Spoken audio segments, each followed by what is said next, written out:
Anas, may Allah be pleased with him, reported that he passed by some children and greeted them. Then he said, the Messenger of Allah sallallahu alayhi wasallam used to do the same. Al-Bukhari and Muslim. Anas, when he used to be serving the Prophet ﷺ, he used to be a kid. He was only 10 years old, and he served him until he was 20 years old, 10 years. So he used to, Prophet ﷺ, pass by the kids, he put his hands on their heads as well, and say salam to them, and joke with them, and make them to smile.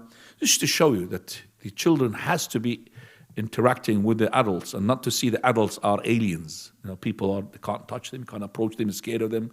No, to mingle with them as well. So you are the one who's the adult, should be making an effort to stretch your hand somehow in any way, shape or form, to make the children comfortable with you. Okay, not to be, they call him the boogeyman.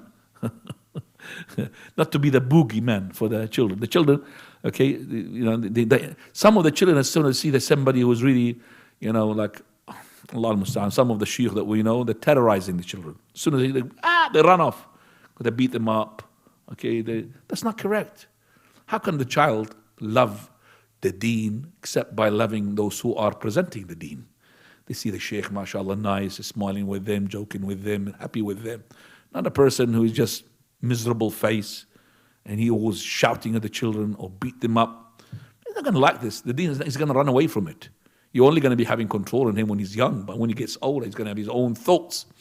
Right. So teaching the children as well how to say the tahiyyah, salutation, and also returning the tahiyyah.